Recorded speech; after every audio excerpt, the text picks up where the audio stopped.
Good morning, students. Myself, Professor Uday Patel.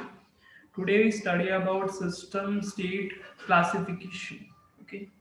ये जो भी आपका क्लासिफिकेशन है वो आपका chapter number 2 power system security के अंदर का एक छोटा सा एक टॉपिक है. ओके. अब ये जो भी सिस्टम स्टेट क्लासिफिकेशन है उसके लिए डायरियाको करके एक पर्सन थे. उन्होंने 1967 में मेनली जो भी हमारे पावर सिस्टम की जो भी स्टेट है, ओके, उसको आइडेंटिफाई किया था और उसके कुछ तीन पार्ट्स उन्होंने दिए थे. पहला है प्रिवेंटिव स्टेट, दूसरा है इमरजेंसी स्टेट और तीसरा है restorative state. Okay. First of all ये जो भी सारे स्टेट हैं उनको समझने के लिए हम क्या करते हैं कि कोई पावर सिस्टम का एग्जांपल लेते हैं. अगर मान लें एजम्पशन करते हैं कि एक प्रिवेंटिव स्टेट के लिए हम कुछ एग्जांपल ले रहे हैं. ओके. तो हमारे पावर सिस्टम के अंदर जनरेटर होता है, ट्रांसफॉर्मर होता है, ट्रांसमिशन लाइन होती है, डिफरेंट टाइप्स ऑफ मशीन्स होती है. ओके.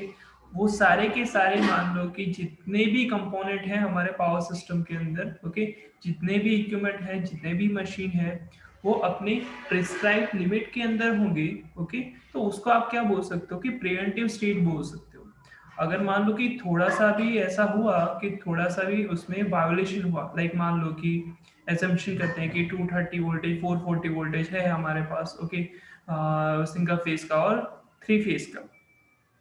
अगर उसमें 230 वोल्टेज से आपका 250 वोल्टेज हुआ, ओके, तो उस टाइम की कंडीशन में क्या होगा कि जो भी वहां पे ऑपरेटर होगा वो जल्दी से जल्दी एक्शन लेगा. और वो कैसे आप 240 वोल्टेज पे मेनली जो भी हमारा वोल्टेज है, ओके, वहां पे आप कैसे ला सकते हो उसके लिए एक्शन वो लेगा. यानी जितना जल्दी हो सके उस प्रॉब्लम को वो सॉल्व करवाएगा.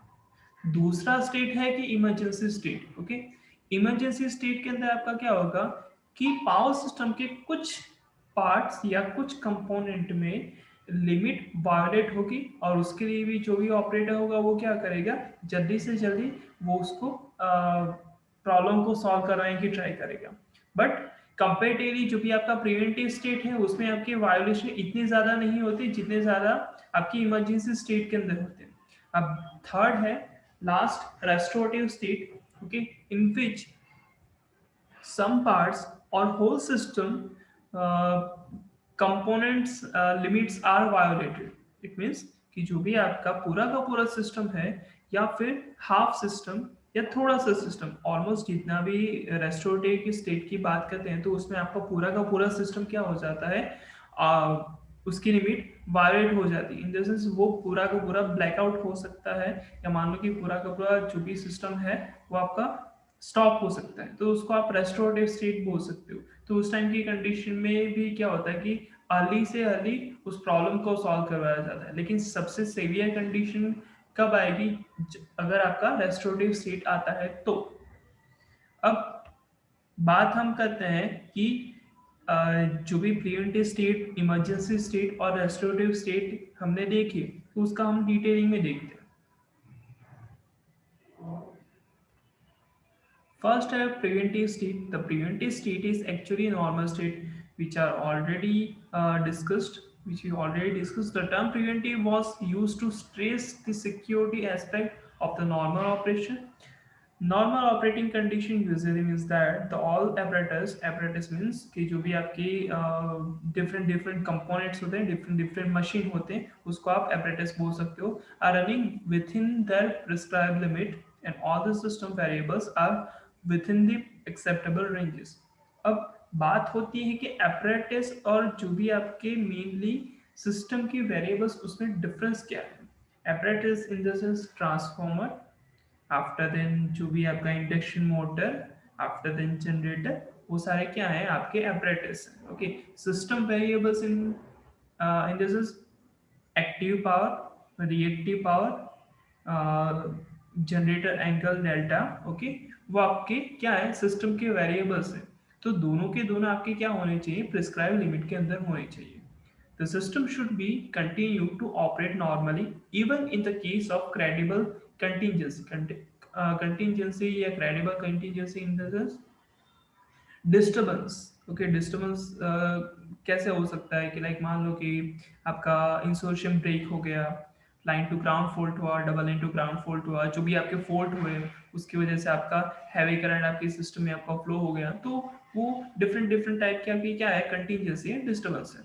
तो ऑपरेटर शुड बी फोरसी, यानी कि एक्सपेक्ट, ओके, यानी कि कोई ऐसा कंटीजेंसी आने की पॉसिबिलिटी है। वो कैसे पता चलेगा कि जो कुछ हीटिंग इफेक्ट हुआ, कुछ हैवी करंट फ्लो हुआ, ऐसा कुछ होता है, तो जो भी ऑपरेटर होता है उसको पता चल जाता है कि हाँ चलो ये फॉल्ट होने की पॉसिबिलिटी है।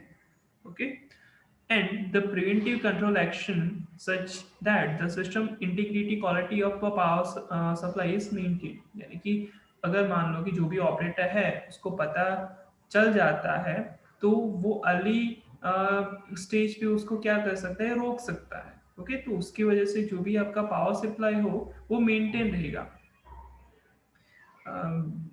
एज ए एग्जांपल अगर आप एजम्पशन करते हो, तो अगर ऐसा होता है कि 1 मिनट 2 मिनट के अंदर आपका सिस्टम स्टेबल हो जाता है तो ठीक है। बाकी जो भी आपका रिले होगा, ओके, वो डायरेक्टली क्या करेगा, रिले क्या करेगा कि जो भी मेनली सिस्टम को क्या करेगा कि वो सिग्नल भेजेगा। कोई भी आपका मान लो कि ओवर करंट रिले है, अंडरग्राउंड रिले है, जो भी रिले होगा उसको वो सिग्नल भेजेगा, ओके, सर्किट ब्रेकर को। और सर्किट ब्रेकर क्या करेगा, मेनली सिस्टम को आइसोलेट कर देगा, जो भी आपका वोल्टेज जो भी पार्ट होगा वो। नेक्स्ट बात करते हैं कि emergency state. The power system enters an emergency state. Okay, अभी आपका क्या है, प्रिवेंटिव, यानी कि सब कुछ नॉर्मल कंडीशन में है। अब वो एंटर हुआ इमरजेंसी स्टेट में। कब एंटर होगा, when some of the components operating are limits are violated. Some components, okay, सारे नहीं, सम कंपोनेंट्स, कुछ components, some of the states outside the acceptable ranges, or when system frequency start to decrease। आप सभी लोगों को पता है कि जो भी आपका फ्रीक्वेंसी है वो काफ़ी ज़्यादा मैटर करता है। ओके, 50 हर्ट्ज की फ्रीक्वेंसी होती है तो उसका प्लस और माइनस 2% से ज़्यादा नहीं उसका वायोलेशन होना चाहिए। ओके, सो अगर आपका सिस्टम का फ्रीक्वेंसी थोड़ा सा भी डिक्रीज हुआ तो काफ़ी ज़्यादा दिक्कत हो सकता है। Okay, the control objective in the emergency state is to relieve the system stress by appropriate action। Economic consideration becomes the secondary at this stage। Last state, restorative state. Restorative state is the condition when some parts or whole the system has lost the power। Okay, अगर ऐसा होता है तो वो कहाँ पे जाएगा, restorative state में जाएगा। कि आपका पहले कौन सा था, पहले क्या है कि प्रिवेंटिव स्टेट है, दूसरा है इमरजेंसी, थर्ड है आपका restorative, very severe state. Okay, so, the control objective in this state is to guide or navigate the system to a normal state again by taking appropriate action। अब हमें करना क्या होता है कि प्रिवेंटिव स्टेट जो भी होता है वहां से आपका इमरजेंसी स्टेट में आपका जा सकता है, emergency state to restorative state में जा सकता है, या मान लो कि restorative state to again preventive state में भी जा सकता है। अब होगा कैसे वो समझो कि प्रिवेंटिव स्टेट में तो जो भी है, ओके, कुछ ना कुछ वायलेशन हुआ तो अगेन प्रिवेंटिव स्टेट में अपनी लिमिट्स में आपका आ जाता है। ओके, वहां से मान लो कि कुछ पार्ट आपके वायलेट हुए तो वो क्या करेगा, इमरजेंसी स्टेट में से अगेन प्रिवेंटिव स्टेट में कन्वर्ट हो जाएगा। बट मान लो कि कुछ पार्ट वायलेट हुए लेकिन उससे भी ज्यादा पार्ट वायलेट हो गए तो वो डायरेक्टली कहाँ शिफ्ट हो जाएगा, रेस्ट्रिक्टिव स्टेट में। ओके, और उसके बाद क्या करना पड़ेगा, स्टेप बाय स्टेप सभी जो भी कंपोनेंट है उसको मेन लिमिट्स में लाना पड़ेगा और वो कन्वर्ट होगा अगेन प्रिवेंटिव स्टेट में। अगर उसके अंदर से आपका क्या होता है कि रेस्टोरेटिव स्टेट में जल्दी से जल्दी ना हुआ तो स्टेप बाय स्टेप मान लो कि 100 कंपोनेंट है, उसके अंदर से 50 कंपोनेंट आपके क्या हुए कि उसमें वायोलेशन कम हो गए, ओके, अपने प्रिस्क्राइब लिमिट के अंदर आ गए, तो वो कहाँ पे जंप करेगा, इमरजेंसी स्टेट के अंदर। और इमरजेंसी स्टेट के अंदर उसके बाद क्या होगा कि 50 पार्ट्स जो बचे वो स्टेप बाय स्टेप सभी के सभी जो भी पार्ट्स हैं उसको नॉर्मल कंडीशन में लाया गया।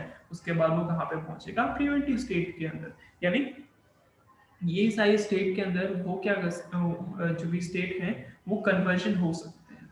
Okay, I hope you understand all of this states. Okay, if you are having any doubt, so comment in below. Thank you so much.